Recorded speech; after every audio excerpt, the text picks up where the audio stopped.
할렐루야 샬롬 하고 인사합니다. 할렐루야 샬롬 샬롬 샬롬 샬롬 샬롬. 하나님 사랑합니다. 여러분 주 안에서 사랑합니다. 민수기 6장 말씀이죠. 6장에 우리가 잘 아시는 아론의 축복의 그 제사장의 축복이죠. 야훼는 그 얼굴을 내게로 향하여 드사 평강 주시기를 원하노라. 이 말씀과 함께 은혜를 나누도록 합니다. 6장은 보니까 나시린의 법과 제사장의 축복에 대한 내용이 1절부터 27절 전체의 내용이기도 합니다. 그 중에서 26절 야훼는 그 얼굴을 내게로 향하여 드사 평강 주시기를 원하노라.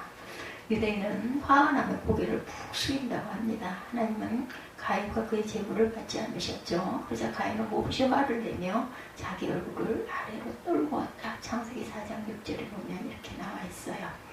NIV 등에 내 안색이 변함이 어쩌미뇨 이렇게 했는데 그 NASB, 그 KJV 이런 데에는 내 얼굴을 떨고미 어쩌미뇨 라고 번역이 되어 있습니다. And why has your countenance fallen? 이렇게 말하고 있어요. contenance. 이어지는 4장 7절에 왜 내 얼굴을 들지 못하느냐. 전체 그 문맥상 얼굴을 떨구었다는 번역도 적당하죠. 보통 한국인은 화가 나면 날수록 막 고개가 올라가요. 그러죠. 그리고 시시거리게 됩니다. 안색이 벌개지기도 하죠. 그런데 가인의 경우를 볼 때 히브리 문화는 우리 한국 문화와 반대인 것 같아요. 고개를 푹 숙인다. 화가 나면. 미국에는 야단 맞을 때 고개를 똑바로 쳐들어야 한다고 합니다. 어떤 가정에 미국에서 공부할 때 학교 선생님이 그 불평을 하는 그런 그 모습을 보면 학교에서 아이가 자기를 무시한다라는 것을 느끼게 되면 왜 선생님을 무시했는지 다부쳐 물어보지만 한 번도 선생님을 무시한 적이 없다라고 대답을 했다고 그래요. 알고 보니까 문화적인 차이였다고 합니다. 미국에서는 선생님들이 학생들을 지적하면 학생의 선생님 얼굴을 똑바로 쳐다보고 주목해서 들어야 한대요. 그런데 한국 문화는 어때요? 야단을 맞으면 고개를 숙이죠. 대개는. 학교에서 선생님이 야단을 치면 학생 고개를 숙여야 합니다. 고개를 만약에 뻣뻣이 쳐들고 선생님을 쳐다보면 반항한다고 더 야단을 맞기도 해요. 그래서 한국에서 태어나서 한국에서 자라다가 미국을 아빠 따라서 갔기 때문에 한국 문화에 더 익숙해서 미국 선생님 보라고 야단을 치면 고개를 숙이고 있었던 거죠. 그러자 미국 선생님은 오해를 하신 거예요. 지금 나를 무시하는구나, 야단치는 말을 똑똑히 듣지 않는구나 이렇게 생각을 한다는 거죠. 그래서 화가 나서 학부모에게까지 알리게 됩니다. 그래서 단단히 그 가정에서는 교육을 시켰다고 그래요.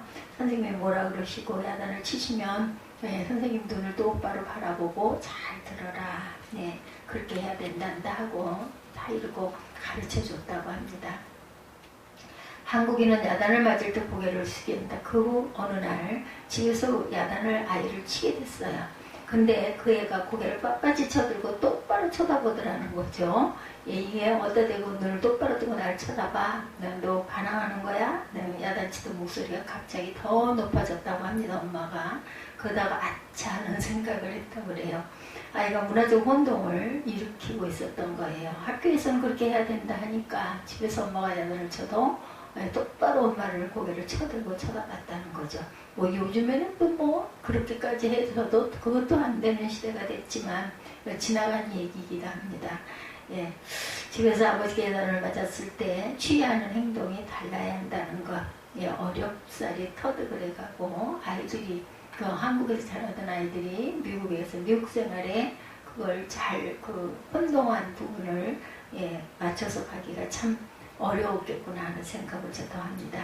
외국에 나와서 사업이나 선교를 하시는 분들 중에 현지인들에게 뭐라고 야단을 치며 그들의 고개를 빳빳이 고치세고 눈을 부릅뜨고 자신을 쳐다보니까 반항하고 대든다 하는 오해가 생길 수가 있다는 거죠. 현재 학교 교육을 잘 받은 사람일수록 한국인이 느끼기에 반항적으로 보이기가 쉽다고 합니다. 한국 사람들은 일단 윗사람 앞에서 눈을 내리깔아서 겸손하게 보여. 눈을 마주치면 안 되죠. 고개를 이렇게 숙여야 돼요. 유대인들은 기분이 좋으면 고개를 더 쳐든다고 합니다. 다시 본문 민수기로 돌아와서 가인의 경우에 보듯이 고개를 떨구고 푹 숙이는 것이 몹시 화가 난 상태라면 반대로 민수기 6장 26절에 고개를 든다는 표현은 기쁨이 충만한 상태를 뜻한다는 거죠. 하나님이 그를 향해 고개를 드신다는 뜻은 하나님이 지금 그를 향하여 웃고 계신다는 뜻이다. 너 인생에 쉽게 이해할 수는 어려움이 있지만 먹구름 뒤에 환한 태양이 있는 것처럼 너를 향한 하나님의 생각은 미소 짓는 얼굴이시다. 그것을 깨달을 때 우리는 심령에 평강이 임합니다. 이 평강은 최고의 축복이죠. 인생의 경륜이 깊은 분들에게 인생의 가장 큰 복이 무엇인지를 물어보면 그들은 이구동성으로 마음의 평강을 꼽는다고 그래요. 하나님의 평강이야말로 복 중의 복입니다. 하나님은 민수기 6장 23절에서 축복하라고 명령을 하시죠.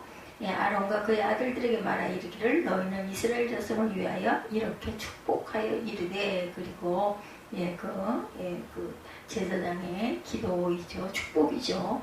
야훼는 내게 복을 주시고 우리 요즘 목사님들의 축도 같은 의미입니다. 너를 지키시기를 원하며 야훼는 그 얼굴을 내게 비추사 은혜 베푸시기를 원하며 여호와는 그 얼굴을 내게 향하여 드사 평강 주시기를 원하노라.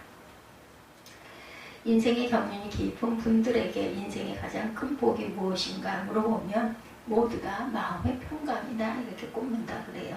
하나님의 평강이야말로 복 중의 복입니다. 하나님 민수기 6장 23절에서 축복하라고 명령하셨어요.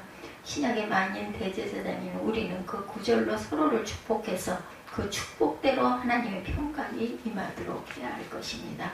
하나님의 평강을 받아서 반사하는 사람, 하나님의 평강 있는 사람들의 얼굴은 해처럼 밝게 빛나죠.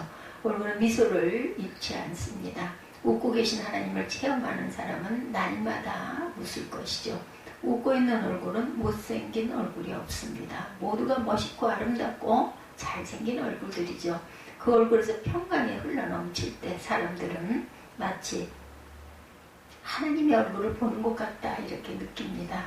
우리는 하나님의 평강의 얼굴을 먼저 내가 뵙고 그리고 내 얼굴이 하나님의 평강의 얼굴로 변화가 되어서 그 평강을 반사해서 우리가 만나는 사람들에게 미소로 하나님의 평강을 나누어 주게 되기를 바랍니다. 내 얼굴을 도우시는 하나님, 갈급하게 하나님을 찾던 영혼이 내 얼굴을 도우시는 하나님을 오히려 찬송하리로다 이렇게 우리가 찬양을 해요. 얼굴을 도우신다는 뜻은 countenance, 내 얼굴의 도움, the help of my countenance, 그리고 또 내 얼굴 표정으로 help of my countenance 이렇게 얘기합니다. 내 영혼아 내가 어찌하여 낭망하여 어찌하여 내 속에서 불안해하는가. 너는 하나님을 바라라. 나는 내 얼굴을 도우시는 내 하나님을 오히려 찬송하리로다. 42장 11절 그 문맥을 보면 시편 낭만, 불안과 얼굴을 도우신다가 대조됩니다. 낭만, 불안과 얼굴을 도우신다. 그러니까 내 얼굴의 표정을 치료하신다. 내 얼굴이 변화된다는 뜻이죠. 우울하고 침울하고 불평하고 어두웠던 내 얼굴의 그늘이 사라지고 밝은 얼굴, 하나님의 평강이 가득한 얼굴로 그리고 은혜가 충만한 얼굴로 우리 얼굴이 바뀌었을 때 시편 기자는 내 얼굴을 도우시는 하나님을 오히려 찬송하리로다 이렇게 고백합니다. 오늘 나 자신, 내 가정, 우리 사회, 나라에 이 말씀을 선포하고 기도해야 되겠죠. 그 얼굴을 너에게 향하여 두시고 내게 평강 주시기를 원하노라. 하나님 우리를 긍휼히 여기사 복을 주시고 그 얼굴빛으로 우리에게 비추사 주의 도를 땅에 주의 구원을 만방중에 알리소서. 내 얼굴을 도우시는 하나님을 오히려 찬송하리로다. 하나님의 얼굴빛이 온 나라와 세계 열방에 비치기를 우리는 날마다 축복하며 기도해야 할 것입니다. 오늘은 여호와는 그 얼굴을 내게로 향하여 드사 평강 주시기를 원하노라 이런 제목으로 함께 잠깐 은혜를 나눴습니다.